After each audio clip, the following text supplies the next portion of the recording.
ഗുരുവിന്റെ മൊഴിയിൽ നിന്നൊഴുകും തിരുവചനം ഒരു മനമായി കേൾക്കാം, ഒരുമയോടെ പാടാം, അനുഗ്രഹമായി തീർക്കാം ഈ സുദിനം നമ്മിൽ വചനത്തിൻ കൃപയോടെ മുന്നേറിയിടാം.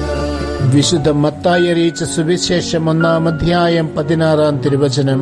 യാക്കോബ് മറിയത്തിന്റെ ഭർത്താവായ ജോസഫിന്റെ പിതാവായിരുന്നു. അവളിൽ നിന്ന് ക്രിസ്തു എന്ന് വിളിക്കപ്പെടുന്ന യേശു ജനിച്ചു. കരുണ്യവാനും സ്നേഹനിധിയുമായ ഞങ്ങളുടെ നല്ല തമ്പുരാനെ, വിശുദ്ധ യോവാക്കീം, വിശുദ്ധ അന്ന എന്നിവരുടെ തിരുനാൾ ആഘോഷിക്കുന്ന ഇന്നേ ദിവസം ഞങ്ങളുടെ കുടുംബങ്ങളിലുള്ള പ്രായമായ മാതാപിതാക്കളെ സമർപ്പിച്ച് ഞങ്ങൾ പ്രാർത്ഥിക്കുന്നു. നാഥ, അവരുടെ രോഗാവസ്ഥകളിലും വാർദ്ധക്യത്തിലും അവർക്ക് താങ്ങും തണലുമായിരിക്കണമേ. പ്രിയപ്പെട്ടവരുടെ വേർപാടുകളിൽ മനംനൊന്ത് കഴിയുന്നവരെ ആശ്വസിപ്പിക്കണമേ. അങ്ങയുടെ കൃപയും അനുഗ്രഹവും ധാരാളമായി അവർക്ക് ഓരോരുത്തർക്ക് നൽകണമേ. നമ്മുടെ കർത്താവ് ഈശോ മിശിഹായുടെ കൃപയും പിതാവായ ദൈവത്തിന്റെ സ്നേഹവും പരിശുദ്ധാത്മാവിന്റെ സഹവാസവും പരിശുദ്ധ അമ്മയുടെയും നീതിമാനായ മറിയൂസേപ്പിന്റെ മധ്യസ്ഥവും സകല മാലാഖമാരുടെയും സകല വിശുദ്ധരുടെയും സംരക്ഷണവും നൽകി സർവശക്തനായ ദൈവം നിങ്ങളെ ആശീർവദിച്ച് അനുഗ്രഹിക്കട്ടെ, ഇപ്പോഴും എപ്പോഴും എന്നേക്കും.